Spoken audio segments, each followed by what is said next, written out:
بسم اللہ الرحمن الرحیم والعصر ان الانسان لفی خسر الا الذین آمنوا وعملوا الصالحات وتواصوا بالحق وتواصوا بالصبر۔ صلی اللہ علیہ وسلم۔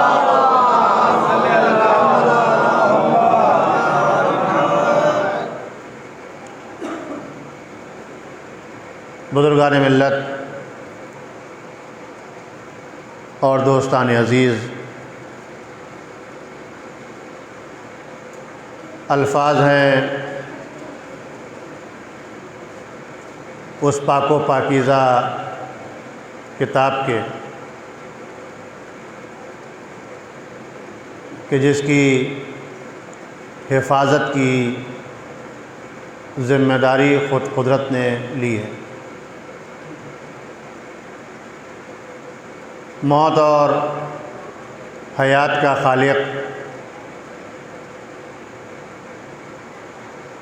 انسانی زندگی کا پیدا کرنے والا پروردگار، جس نے انسانی زندگی کو پیدا کرنے کے بعد چوپایوں کی طرح بے نکیل نہیں چھوڑا، بلکہ زندگی دے کر سلیقہ زندگی بھی دیا، حیات دی تو سلیقہ حیات سے روشناس کرایا، اور سلیقہ حیات سکھانے کے لیے اس کائنات میں دو طریقے رکھے۔ ایک طریقہ لفظوں کے ذریعے اور دوسرا طریقہ پیکروں کے ذریعے۔ مشیت پروردگار نے جب لباس الفاظ زیب تن کیا تو اس کو قرآن کہا گیا، اور جب مشیت پروردگار نے لباس بشریت زیب تن کیا تو اس کو اہل بیت کہا گیا۔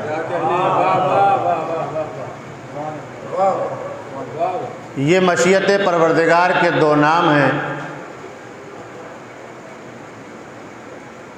زمانے کے سامنے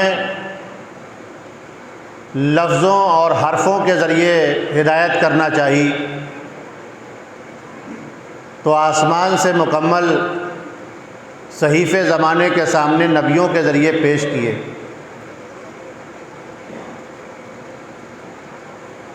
انسان کیونکہ خالی الذہن تھا، لہذا کتابوں کو سمجھانے کے لیے انبیاء بھیجے،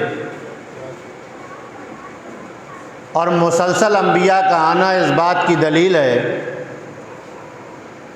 کہ دنیا کی کوئی بھی کتاب بغیر مدرس کے پڑھی نہیں جا سکتی۔ زمانے نے طرح طرح کے تجربات کے ذریعے انسانی زندگی کو بہت سارے احساسات کرائے ہیں۔ زمانے کے تغیرات اور زمانے کے حوادثات اور زمانے کی تبدیلیوں سے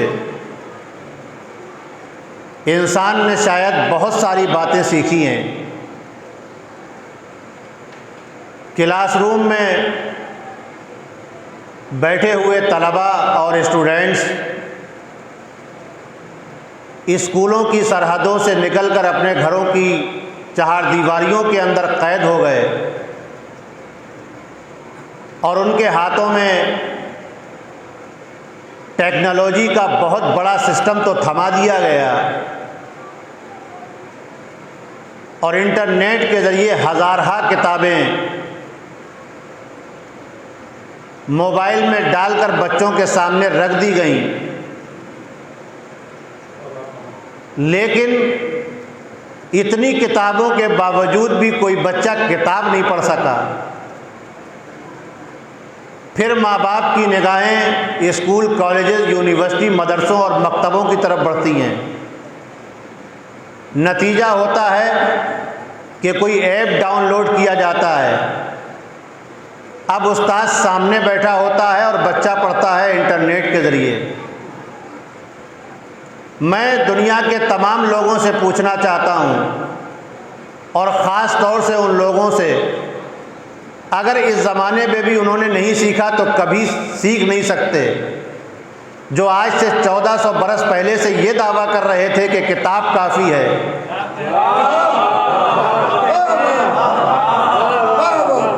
آج انہیں اپنے بچوں کو انٹرنیٹ کے ذریعے کتابیں ڈاؤن لوڈ کر کے دے دینی چاہیے، لیکن دنیا کا کوئی بھی عقل مند سے عقل مند انسان یہ نہیں کہے گا کہ ترقی یافتہ ذہن میں بھی کہیں کتاب کافی ہو گئی۔ جب آج کے ترقی یافتہ دور میں کتاب کافی نہ ہو سکی تو اس زمانے میں کتاب کیا کافی ہوتی؟ یہ بات الگ ہے کہ اگر غور سے دیکھا جائے اور سمجھا جائے بات کو، تو بات بدلی نہیں ہے، اور آج بھی جو کتاب کے اوپر سوالات کھڑے ہو رہے ہیں، تو میں نہیں سمجھتا ہوں کہ یہ بات گفتگو کرنے کے لائق اور قابل سمجھی جائے اور ممبروں سے بیٹھ کر اس کا اپوز کیا جائے۔ نہیں، میں سمجھتا ہوں کہ اگر قرآن کو اچھے طریقے سے پڑھ لیا جائے تو شاید یہ ہر بات کا جواب ہے۔ اور اس زمانے میں جب عربی جاننے والے اور عربی سمجھنے والے، عربی کے دانشور حضرات، میری بات شاید اگر نوجوانوں تک خاص طور سے پہنچ جائے تو میں سمجھتا ہوں کہ مجلس کا سارا مقصد یہیں پر حل ہو جائے گا کہ جس زمانے میں عرب جا کے جاننے والے اور وہ خیمے لگا دیے جاتے تھے، بڑے بڑے خیمے نصب کر دیے جاتے تھے، اور اس میں ایک جج بیٹھتا تھا فیصلہ کرنے کے لیے، یہ قرآن جو عربی میں نازل ہوا ہے اس کا سب سے بڑا ریزن ایک یہ بھی تھا، اور وہاں پر بڑے بڑے قصیدوں کا فیصلہ ہوتا تھا کہ اچھا قصیدہ کون کہنے والا کون ہے اور اچھا شاعر کون ہے۔ تو ایسے زمانے میں اللہ نے پیغمبر کو قرآن دیا، اور قرآن میں یہ چیلنج کیا گیا کہ اگر تم میں ہمت ہے تو اس قرآن کا جواب لے آؤ، اگر تم قرآن کا جواب نہیں لا سکتے تو 10 سوروں کا جواب لے آؤ، جب تم 10 سوروں کا جواب نہیں لا سکتے تو 10 آیتوں کا جواب لے آؤ، اگر تم 10 آیتوں کا بھی جواب نہیں لا سکتے ہو تو ایک آیت کا جواب لے آؤ۔ پورا عرب سماج مل کے بھی ایک قرآن کی آیت کا جواب نہیں لا سکا تھا۔ میں دوستوں بس ایک بات کہنا چاہتا ہوں، جب عربی کا جاننے والا، عربی کی گرامر سے واقف، عربی کے بڑے بڑے شعراء اور دانشور، یونیورسٹیوں اور کالجوں میں پڑھنے والے لوگ عربی کا ایک قرآن کی ایک آیت کا جواب نہ پیش کر سکے تھے، تو جن لوگوں کا شجرہ نہ معلوم ہو، جن لوگوں کا حسب نہ معلوم ہو، جن لوگوں کا نسب نہ معلوم ہو، وہ قرآن کی آیات کا جواب کہاں سے پیش کر سکتے ہیں؟ صلوات پڑھ دے محمد و آل محمد۔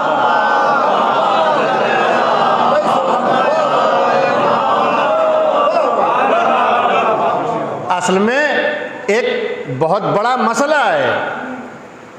دیکھیے، میں نے آپ سے ابھی اس مجلس میں نے کوئی بات کہی اور آپ جا کے باہر بیان کریں، ہوتا ہے عام طور سے، آپ نے کہا کہ صاحب مولانا آج یہ پڑھ رہے تھے، تو آپ جو لفظیں میں نے بیان کی ہیں وہ لفظیں آپ باہر جا کے بیان نہیں کر سکتے۔ اس نے دوسرے سے بیان کی، اس نے تیسرے سے بیان کی، معلوم ہے میں نے کچھ کہا تھا اور بات وہاں تک کچھ پہنچ گئی، لفظوں پہ دھیان دیجیے گا۔ لیکن میرے دوستوں، اب یہ محمد صاحب جو یہ چینل چلا رہے ہیں liveazadari.com شاید، تو جو اس میں انہوں نے ریکارڈ کر لیا، اب یہ 1000 کاپیاں بنا دیں اس کی، لیکن اس میں کہیں غلطی کا امکان نہیں ہوگا۔ ارے نہیں میرے دوستوں، اس کے اندر کہیں غلطی کا امکان نہیں ہوگا۔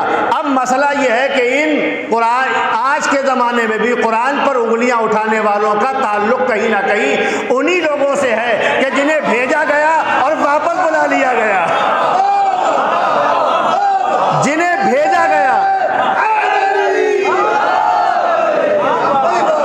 جنہیں بھیجا گیا اور پھر واپس بلا لیا گیا، تو انہیں لگا کہ قرآن یہ ٹھیک نہیں ہے، لیکن دوستوں ہمارے پاس جو قرآن ہے اس قرآن میں خطا کا امکان اس لیے نہیں ہے کہ محمد نے علی کو دیا، علی نے حسن کو دیا، حسن نے حسین کو دیا، حسین نے زین العابدین کو دیا۔ ہمارے پاس عصمتوں کے سانچے میں ڈھل کے قرآن آیا ہے، لہذا اس قرآن میں خطا کا ذرہ برابر امکان نہیں ہے۔ صلوات پڑھ دیں محمد و آل محمد پر۔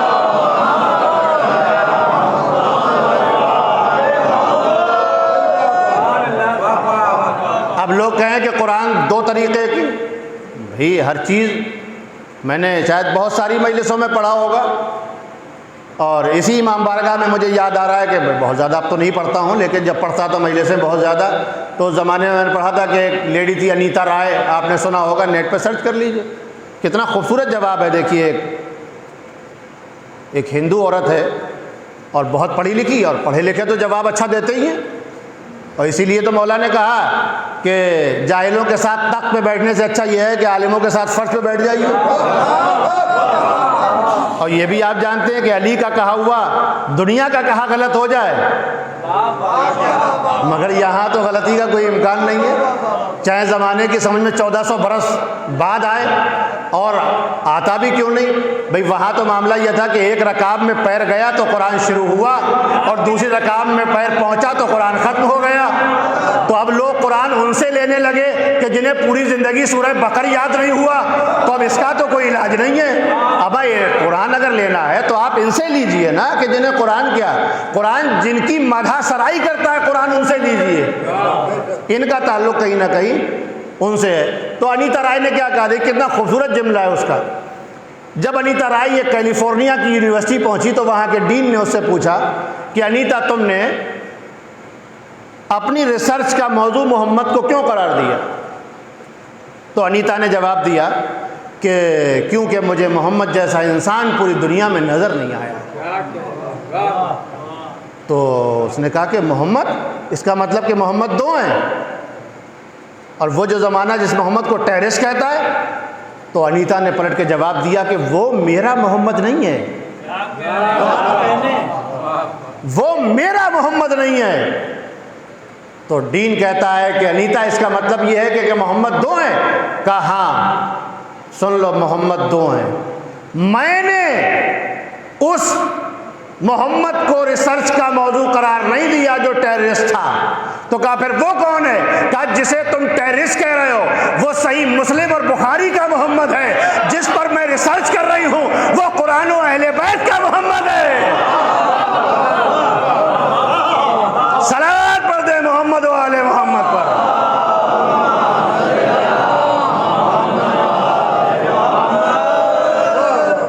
اب یہ معاملہ کیونکہ قرآن کا ہے، اچھا ہر ایک کی سمجھ میں نہیں آئے گا قرآن کیا ہے۔ ہمیں دور بھلے ہی ترقی کر گیا ہو، زمانہ آگے بڑھ گیا ہو، کتنا ہی موبائل آپ کے پاس 24 گھنٹے آپ چلا لیں، فیس بک اور واٹس ایپ اور سوشل میڈیا پر رہ لیں، پر اس کا مطلب یہ نہیں ہے کہ ذہن اتنے ترقی کر گئے کہ آپ وہاں تک پہنچ جائیں۔ اور زمانہ ان لوگوں سے، دیکھیں میں نے اس دن بھی مجلس میں کہا تھا کہ ہماری غلط فہمی یہ ہے کہ ہم کیا چاہتے ہیں کہ مولا کے ایک دم برابر پہنچ جائیں۔ ارے بھائی علی کے برابر کیسے پہنچ جاؤ؟ تم سورج پر جانے کی بات کر رہے ہو، وہ سورج کو پلٹانے کی بات کر رہے ہیں۔ تم چاند پہ گھر بسانے کی بات کر رہے ہو، وہ چاند کے ٹکڑے کرنے کی بات کر رہے ہیں۔ تم ستارے تک پہنچنے کی بات کر رہے ہو، وہ ستارے کو دروازے پر بلانے کی بات کر رہے ہیں۔ تو ان سے مقابلے کی تو بات ہی نہیں ہے۔ ابھی تو تم ان کے غلاموں کے غلاموں کے غلاموں کے غلاموں کے چوکیداروں سے بات کرو۔ بات ابوذر و سلمان نہیں، ان سے بھی نہیں، تمہاری اوقات ابھی نہیں ہے ابوذر و سلمان والی۔ دیکھیے میں نے اس دن بھی عرض کیا تھا کہ صحابہ کے بارے میں کہا جاتا ہے کہ صحابی، جس وہ تو یہ تھا کہ جس نے پیغمبر کو دیکھ لیا وہ صحابی تھا۔ تو صحابی اچھے بھی ہوتے ہیں برے بھی ہوتے ہیں، لیکن ایک لفظ سن لیجیے قرآن، کیا یہ قرآن دو ہیں؟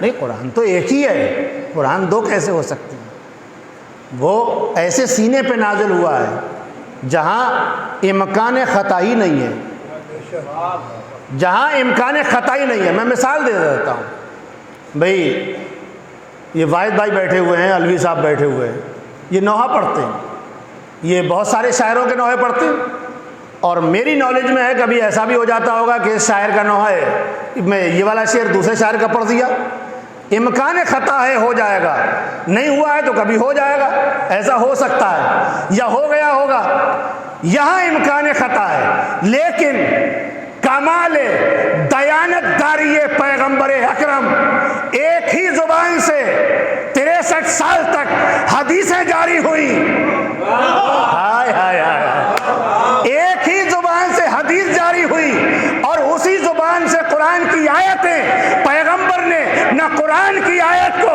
حدیث میں ملنے دیا، نہ حدیث پیغمبر کو قرآن کی آیت سے ملنے دیا۔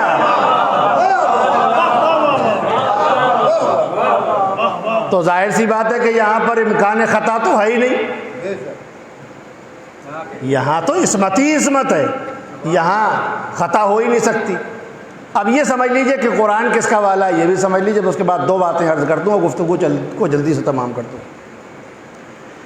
مولا جا رہے ہیں اور جناب قمبر، مولا کے وفادار صحابی ساتھ میں رہتے تھے، اور مولا آگے آگے، قمبر پیچھے پیچھے، راستے میں پڑ گئی مسجد،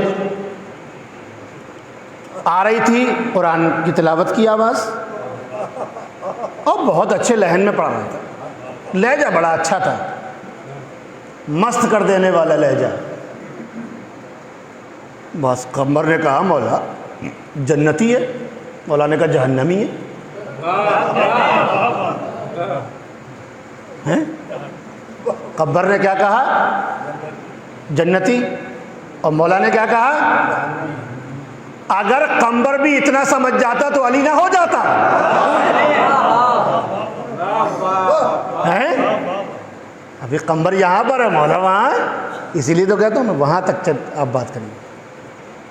قمبر کو بے چینی پیدا ہو کہ آخر مولا نے کہا تو کہا کیوں کہ یہ جہنمی ہے، مگر قرآن تو بڑا اچھا پڑھ رہا ہے۔ کوئی دور چلے اور قمبر واپس لوٹے، بڑی تیزی کے ساتھ چپلیں اٹھائیں، دروازے پہ رکھی اور گئے اندر۔ علی کو جانتا ہے، بس وہ برا بھلا کہنے لگا۔ قمبر جلدی سے لوٹے، چپلیں اٹھائیں، پہنی، اور قریب تھا کہ مولا کے قریب پہنچے۔ مولا آگے جا رہے، قمبر پیچھے آ رہے ہیں۔ مولا کہہ رہے قمبر غلط کہا تھا علی نے۔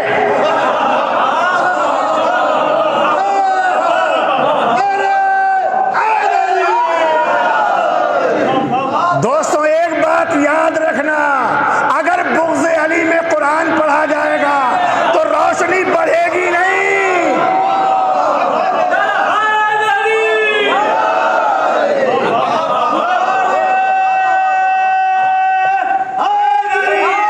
یا علی اللہم صلی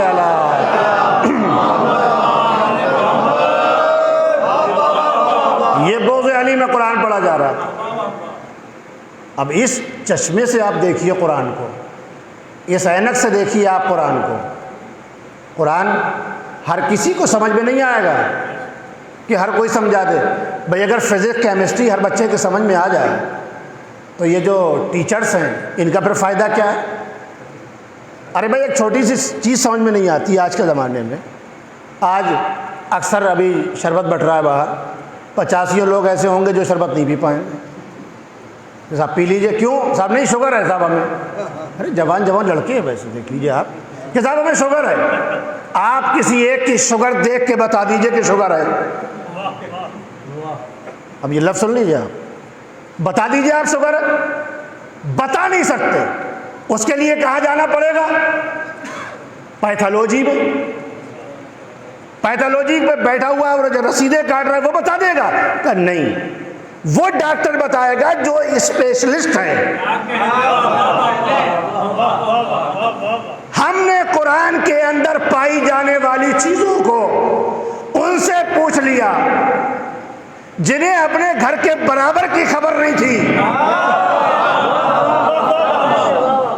ہمیں قرآن ان سے لینا چاہیے تھا کہ جس نے کہا کہ میں آسمان زمین سے زیادہ ہیں۔ دیکھیے میں آج ایک بات سوچ رہا تھا، اب آ گئی ہے تو عرض کر دیتا ہوں۔ کہ لوگ کہتے ہیں کہ عزاداری یہ ہے، عزاداری وہ ہے، عزاداری ایسا ہے، عزاداری ویسا ہے، پر میرا اپنا تجزیہ ہے کہ دنیا میں عزاداری سے بڑا پلیٹ فارم نہیں ہے کوئی۔ اب آپ یہ بھی سن لیجئے اس کی وجہ کیا ہے۔ دیکھیے میں بھی ایک چھوٹے سے مکتب کا آدمی ہوں اور ایک طالب علم ہوں، تو یہ میری اپنا تجزیہ ہے کہ جیسے یونیورسٹی جائیے آپ تو یونیورسٹی میں الگ الگ ڈپارٹمنٹ ملیں گے، ہر چیز کا الگ ڈپارٹمنٹ ہوگا۔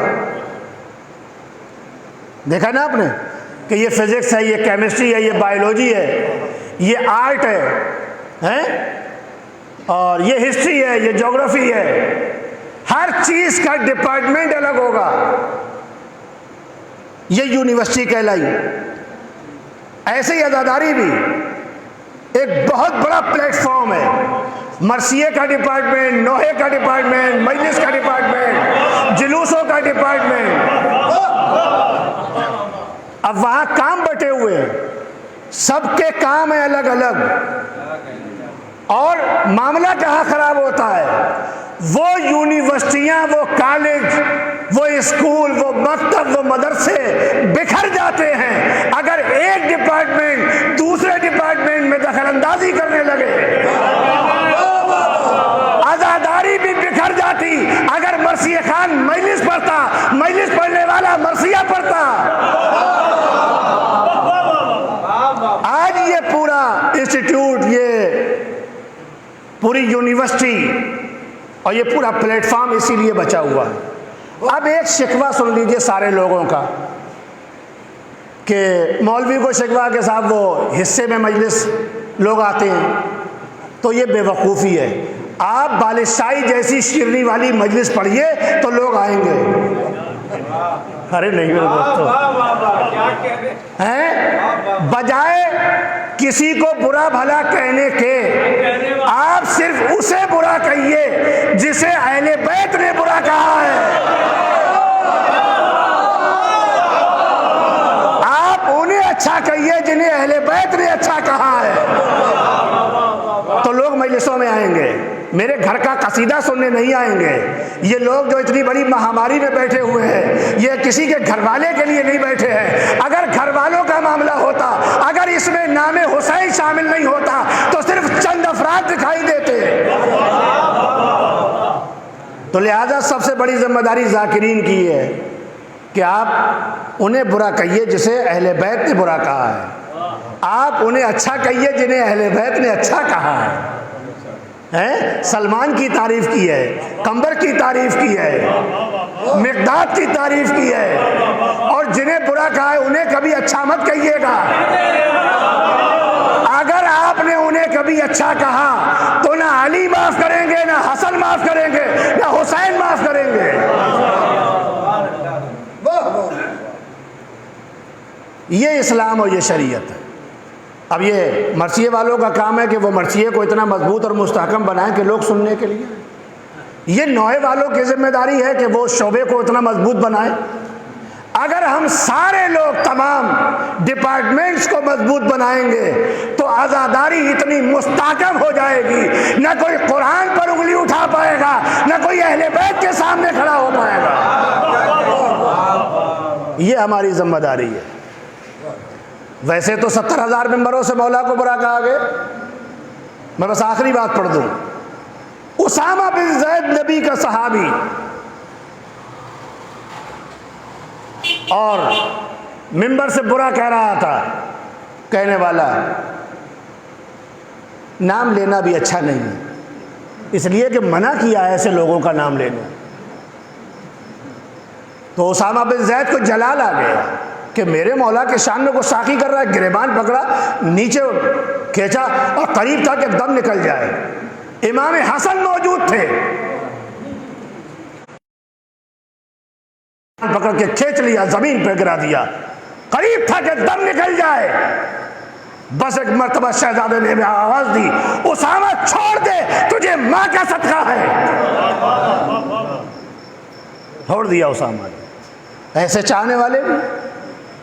میں ایک لفظ دوستوں گزارش کر دوں، ان آیات کے ضمن میں جو میں نے ان کی تلاوت کا شرف حاصل کیا ہے کہ زمانہ گھاٹے میں ہے، نقصان میں، یہ سب جانتے ہیں، اور اس سے زیادہ نقصان کوئی کیا جھیل سکتا ہے، لیکن کا صاحبان ایمان اور جنہوں نے عمل صالح کیا، وتواصوا بالحق، جو حق کی وصیت کرتے ہیں اور صبر کی وصیت کرتے ہیں۔ یوں تو بہت آسان ہے کہہ دینا کہ حق وہ حق پہ نہیں ہے، اور یہ دو آدمیوں میں جھگڑا ہو جائے تو دونوں اپنی بات رکھتے ہیں کہ وہ حق پہ نہیں ہے، وہ کہتا ہے وہ حق پہ نہیں ہے، لیکن مسئلہ یہ ہے کہ حق کیا ہے۔ حق کی ڈیفینیشن، حق کی تعریف ہر جگہ الگ الگ ہے۔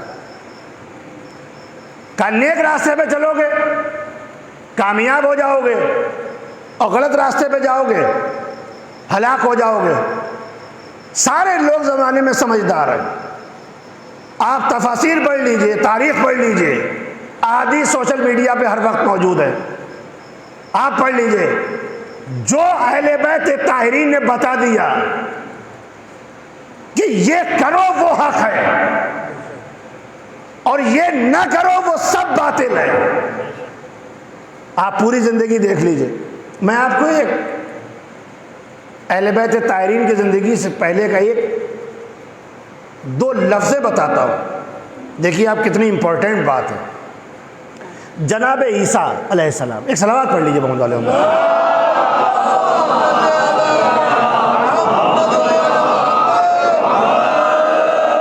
بس 2 منٹ میں جناب عیسیٰ علیہ السلام ان کے حواری موجود تھے۔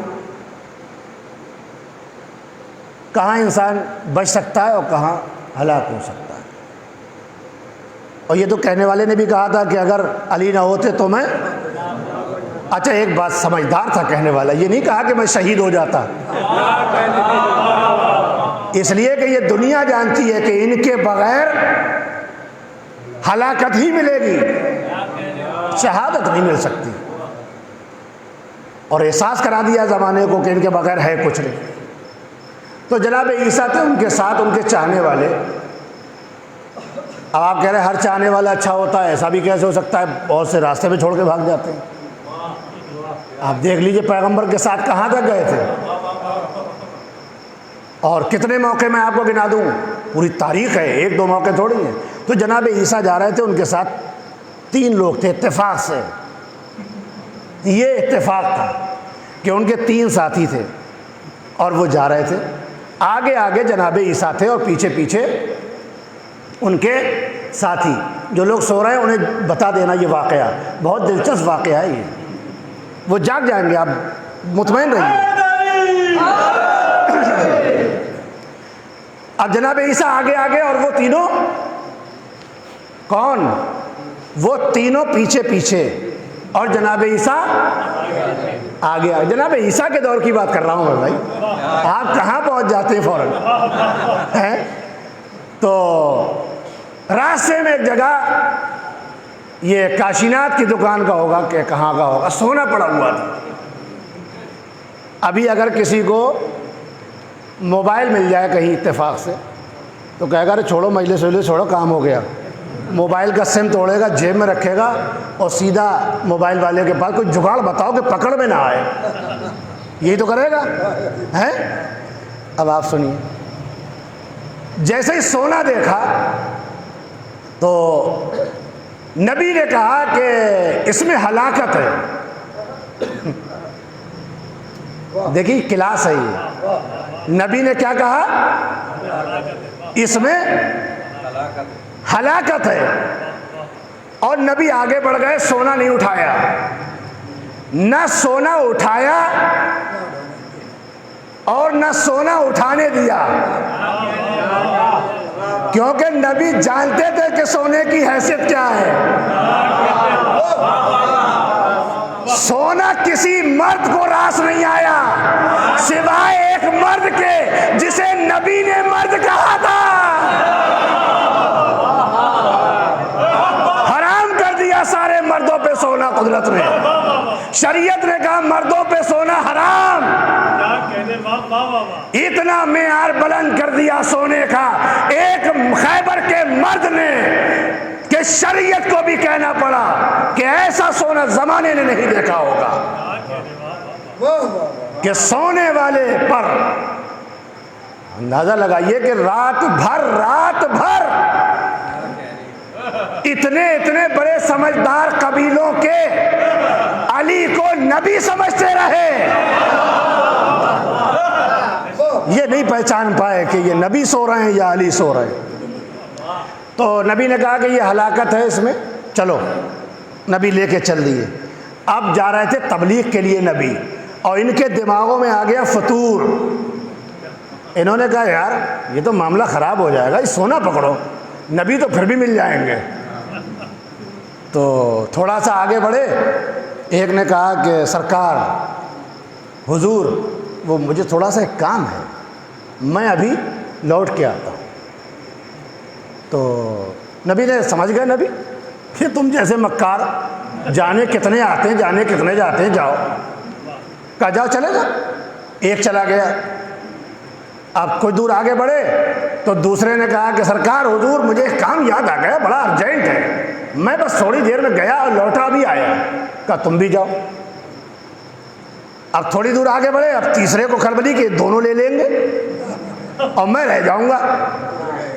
تو کہا کہ سرکار ایک کام یاد آ گیا، ذرا سا میں کر کے آتا ہوں، آپ ذرا چلیے۔ میں بھی آیا۔ سونے کے چکر میں تینوں نے، ارے واہ، سونے کے چکر میں تینوں نے نبی کو چھوڑ دیا۔ اب تو معاملہ خراب ہونا ہی تھا۔ کیا تعجب تھا کہ نبی بد دعا نہ کرے۔ خیر کوئی بات نہیں، تینوں چلے گئے۔ اب اس کے بعد نبی اپنے تبلیغی کارواں پہ جہاں جانا تھا، نبی کو کیا ضرورت ہے تم جیسے لوگوں کی، بھئی تمہیں ضرورت ہے نبی کی، نبی کو ضرورت تھوڑی ہے۔ اب یہ تینوں پہنچ گئے، اچھا تم بھی آ گئے اور تم بھی آ گئے، اور تم نے کیا کہا؟ کہا میں نے یہ کہا، میں نے وہ کہا، میں نے یہ کہا، اب تینوں آ گئے۔ کہا ایسا کرو بانٹ لیں اب۔ کہا ہاں بانٹ لو۔ تو ان میں سے دو نے کہا کہ ایسا کرو تم جا کے کھانا لے آؤ اور ہم یہاں بیٹھے ہیں، کھانا کھا کے پھر سونا بانٹیں گے۔ بولے ٹھیک ہے۔ اب وہ گیا کھانا لینے کے لیے، بس تمام مجلس، وہ گیا کھانا لینے کے لیے۔ اس نے کہا ان دونوں کا کام تمام کرو اور سونا اپنا۔ تو کہا وہ کیسے ہوگا؟ اس نے دماغ میں جب بولا، وہ گیا سیدھا زہر والے کی دکان پر، پہلے زہر خریدا اور بعد میں لیا کھانا، کھانے میں ملایا زہر اور لے کے چلا آ رہا ہے کہ دونوں مر جائیں گے، سونا میرا۔ یہاں دونوں بیٹھے ہوئے تھے، انہوں نے مسکاٹ کیا آپس میں کہ جیسے ہی وہ آئے ڈنڈے برسا دو، وہ مر جائے گا، سونا اپنے دونوں کا۔ اب وہ کھانا لے کے آیا، اس سے کہا کہ کھانا رکھ دو، اس نے کھانا رکھ دیا۔ ان دونوں نے ڈنڈے برسانا شروع کیے اور اتنا مارا کہ وہ مر گیا۔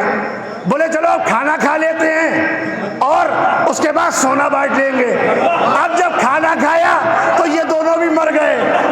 نبی گزر کے واپس آئے، دیکھا تینوں مرے پڑے ہیں۔ نبی نے کہا میں نے نہ کہا تھا کہ سونے میں ہلاکت ہے؟ صلوات پڑھ دے محمد و آل محمد پر۔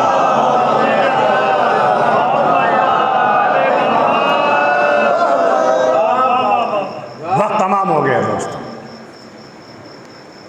لہذا نبی کے بتائے ہوئے راستے پہ چلو، جو نبی نے بتایا، جو معصومین نے راستہ بتایا اس راستے پہ چلو۔ ہماری پرابلم یہی ہے کہ ہم اس راستے سے بھٹک گئے، چاہے سوشل میڈیا نے بھٹکایا ہو یا پرنٹ میڈیا نے یا ہم خود بھٹک گئے ہو۔ ہر کسی کی بات سننے لگے ہم سوائے ائمہ طاہرین کی بات کے۔ ہمیں ہر کس و ناکس کا ویڈیو اچھا لگنے لگا سوائے مجلسوں کے۔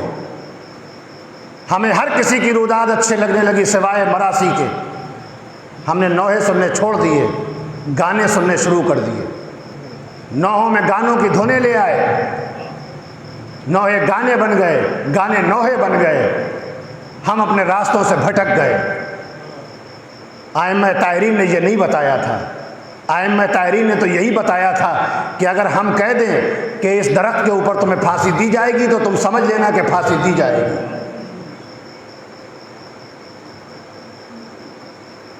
سلمان جنت لے گیا، وہ سب بھاگتے رہے۔ اور یہ پوچھنے لگے کہ جنت تو آپ نے یہ کہا تھا کہ نبی کو چھوڑ کے بھاگنے سے جنت نہیں ملے گی۔ بہت ہی خوش نصیب ہیں وہ لوگ۔ میں آج 2 لفظیں یہاں پر مصائب کے طور پہ، اور آپ انہیں فضائل سمجھ لیں یا مصائب سمجھ لیں یا میرا پیغام سمجھ لیں۔ کربلا نے کسی رشتے کو بھی تشنا نہیں رکھا ہے۔ آج کی یہ مجلس کئی معنی میں بہت اہمیت کی حامل ہے۔ مجھے حکم دیا میرے ساتھیوں نے اور یہ بتایا کہ جتنے بھی دوست ہیں سب مل کے 2 مجلسیں کرنا چاہتے ہیں۔ میں نے کہا بہت اچھی بات ہے،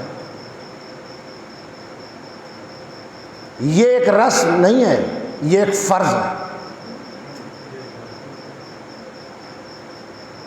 اگر آپ کو یاد ہو تو میں واقعے کی طرف صرف توجہ دلا دوں آپ کو، اس لیے کہ دامن وقت میں ذرہ برابر گنجائش نہیں ہے، بس ایک مصائب کا 2 جملے پڑھوں گا۔ دعوت کی جناب امیر مولا کائنات کی، جناب مظاہر حبیب، جناب حبیب کی عمر 80 برس تھی کربلا میں، اور امام حسین کی عمر 57 برس تھی۔ عمر کا یہ فاصلہ اس لیے تھا کہ جناب حبیب مولا کائنات کے صحابی تھے، جناب مظاہر اور جناب حبیب، اور آنا جانا تھا مولا کے پاس۔ بہت سے لوگ میرے گھر میں بھی ایسے آتے ہیں میرے ساتھ جو میرے بچے سے دوستانہ مزاج رکھتے ہیں، بس سسٹم یہی تھا بالکل۔ جناب حبیب اور امام حسین میں دوستی ہو گئی۔ ایک دن اتفاق سے جناب مظاہر نے دعوت کی تو جناب حبیب انتظار میں چھت پہ چڑھ گئے، بے چینی میں، اور گر گئے چھت سے، انتقال فرما۔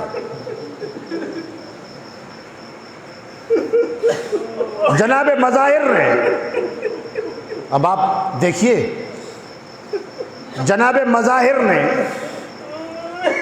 حبیب کے جنازے کو اٹھا کے حجرے میں بند کر دیا کہ آنے والے مہمانوں پر اس کا اثر نہ پڑے، آنے والے مہمانوں پر اس کا اثر نہ پڑے۔ لوگ کہتے ہیں کہ کربلا ایک لمحے میں بنا دی گئی، نہیں دوستو، کربلا تو غدیر کے بعد سے تیار ہونا شروع ہو گئی تھی۔ آنے والے آ گئے، دسترخوان بچھ گیا، کھانے والوں نے کھانا کھایا، ہاتھ دھلانے کی نوبت آئی۔ آپ دیکھیے، علی جیسا شفیق انسان کائنات میں، علی جیسا بہادر انسان نہیں ہے کوئی، مگر علی جیسا مظلوم بھی نہیں ہے کوئی، اس لیے کہ طاقت کے ہوتے ہوئے اگر کسی کے گلے میں ریسمان ظلم ڈال دی جائے اور نبی کی بیٹی بال بکھرا کے کہے کہ ابو الحسن کو چھوڑ دو ورنہ اپنے بالوں کو پریشان کر دوں گی، یہ بہت بڑی بات ہے۔ اب آپ اندازہ لگا لیجیے، جناب مظاہر نے مولا کے ہاتھ دھلا دیے، پھر جناب مظاہر آگے بڑھے کہ امام حسین کے ہاتھ دھلا دے، بس علی نے روک دیا، نہیں، بڑوں کے ہاتھ بڑے دھلاتے ہیں، بچوں کے ہاتھ بچے دھلاتے ہیں، حبیب کو بلاؤ، کہاں ہے؟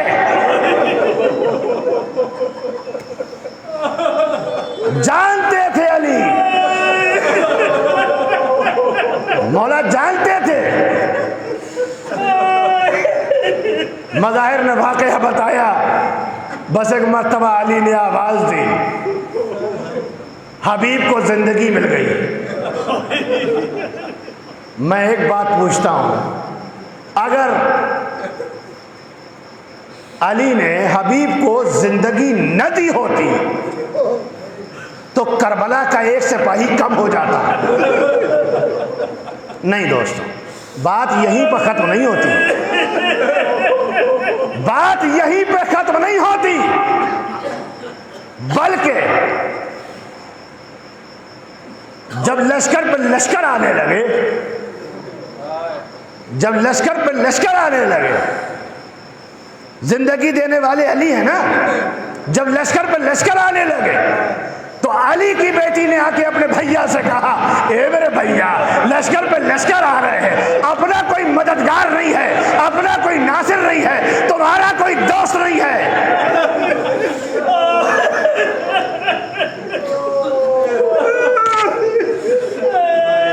مرحوم کے دوستوں کو کوئی دکھ نہ پہنچے، انہوں نے یہ مجلس برپا کی ہے مولا کے اس عزادار کے لیے جو انجمنوں میں آگے کھڑے ہو کے ماتم کرتا تھا. مولا کا عزادار تو دنیا سے چلا گیا، مگر میں سمجھتا ہوں لائق مبارکباد ہے یہ دوست جنہوں نے مجلس برپا کی ہے. اس لیے دوستوں کہ جب بہت زیادہ کوئی پریشان ہوتا ہے تو رشتہ دار چھوڑ کے ہمیشہ دوست یاد آتے ہیں. ایسے ہنگام میں حسین تنہا بیٹھے تھے اور جیسے ہی آ کے بہن نے کہا، اے میرے بھیا، کیا کوئی تمہارا دوست نہیں ہے، تمہارا مددگار نہیں ہے؟ بس ایک مرتبہ حسین کو کچھ یاد آیا، کاغذ اٹھایا، قلم لیا، الی رجل الفقیہ حبیب ابن مظاہر کے نام، اور جملے سن لیجئے آپ. بس تمام ہو گئی مجلس. کیا عجیب و غریب جملے لکھے حسین نے، اندازہ لگا لیجئے حسین کی مظلومیت کا. اے رجل فقی کے نام، اے میرے بچپن کے دوست حبیب، تمہارا دوست نرغہ آدھا میں گر چکا ہے، اگر ہو سکے تو اپنے دوست کی مدد کے لیے آ جاؤ. قاصد خط لے کے تو پہنچ گیا، اب جو زوجہ پڑھتی ہے کیا کہا، اے حبیب تم گھر میں بیٹھو، ارے میں آقا کی مدد کے لیے جاتی ہوں. حبیب نے سر و سینہ پیٹ لیا، آئے کیسا وقت آ گیا. بس دوستوں مجلس تمام ہو گئی. جیسے ہی حبیب کربلا میں نمودار ہوئے، زینب کو پتہ لگا حسین کے بچپن کا دوست آ گیا. فضہ کو بلایا، اے فضہ حبیب کو میرا سلام کہہ دے. جیسے ہی فضہ نے کہا، شہزادی نے سلام کہا ہے. حبیب سر و سینہ پیٹنے لگے، آئے کیسا وقت، ارے غلاموں کو شہزادیاں سلام کہلا رہی ہے. ہماری زندگی فاطمہ کے لال پہ قربان ہو جائے. سیعلم الذین ظلموا ای منقلب ینقلبون انا للہ و انا الیہ راجعون. رضا بقضائی و تسلیما لامرہ. رب کریم تجھے واسطہ محمد آل محمد کا ہماری اس مختصر سی ادا کو قبول فرما. رب کریم تجھے واسطہ محمد آل محمد کا جہاں جہاں شیعہ حیدر کرار پریشان حال ہے ان کی جان و مال، عزت و آبرو کی حفاظت فرما. رب کریم تجھے واسطہ محمد آل محمد کا ہم سب کو نیک اعمال کی توفیق فرما. رب کریم تجھے واسطہ کربلا کے حبیب ابن مظاہر کا ہمارے بزرگوں اور ہمارے علماء اعلام کا سایہ ہمارے سر پر. رب کریم تجھے واسطہ کربلا کے اسیروں کا مزارات مقدسہ کی حفاظت فرما. ایران میں انقلاب اسلامی کی حفاظت فرما. ہم سب کو اس وبا سے اور اس بیماری سے محفوظ رکھ. رب کریم تجھے واسطہ کربلا کے اسیروں، کربلا کے شہیدوں کا منتقم خون حسین سرکار امام حسن علیہ السلام کے حضور میں تعریف ہے. ہمیں ان کے ناصر و اعوان کو شمار فرما. اور آخر میں آپ حضرات سے گزارش ہے کہ ایک ایک مرتبہ سورہ حمد اور تین مرتبہ سورہ توحید کی تلاوت فرما کر مرحوم صفی حسین قلب حیدر ابن غلام حیدر کی روح کو بخش.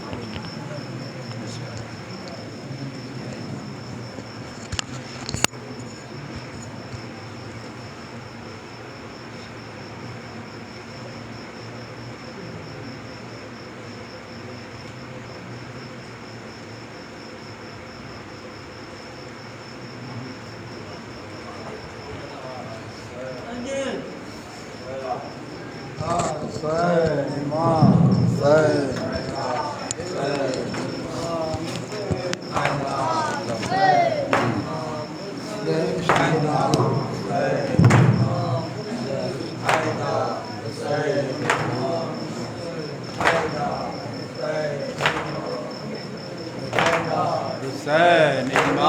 حسین حیدر حسین امام حسین حضرات، ایک جوان کی اصال ثواب کی مجلس سے مولانا نعیم صاحب کے مظاہر کی بڑے مخصوص نئی کی فرمائش بھی کی گئی ہے. اس سے بس چند بند پیش کرتا ہوں. دیار شام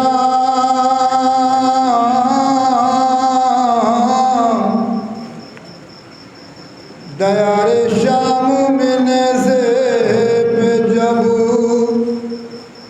اکبر کا سرایا تو ایک شامی ضعیفہ نے کسی ظالم سے یہ پوچھا یہ کس کا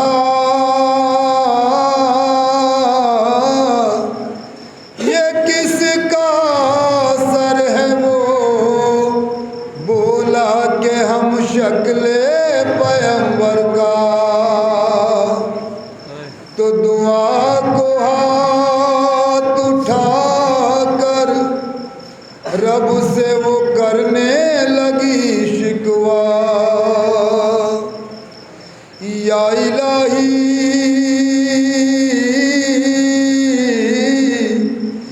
یا کہ جب کٹا اس کا سر تو اس کی ماں زندہ نہ ہو ارے اس جوان کی ماں نے سر کٹتے ہوئے دیکھا نہ ہو جب کٹا ہو اس کا سر تو اس کی ماں زندہ نہ ہو جب کٹا ہو اس کا سر تو اس کی ماں زندہ نہ ہو اس جوان کی ماں نے سر کٹتے ہوئے دیکھا نہ ہو جب کٹا ہو اس کا سر تو اس کی ماں زندہ نہ ہو یہ چہرہ 14ویں کا چاند ہے مہر منور ہے یہ ماں بہنوں کے اور پھوپھیوں کے ارمانوں کا محور ہے یہ 18 برس کا چاند ہم شکل پیغمبر ہے یہ 18 برس کا چاند ہم شکل پیغمبر ہے سر پہ سہرا اس نے مالک ابھی باندھا نہ ہو سر پہ سہرا اس نے مالک ابھی باندھا نہ ہو اس جوان کی ماں نے سر کٹتے ہوئے دیکھا نہ ہو جب کٹا ہو اس کا سر تو اس کی ماں زندہ نہ ہو کہ الہی اس جوان کے گھر میں بہنیں ہو نہ بھائی ہو الہی اس کے گھر میں بیاہ کے دلہن نہ آئی ہو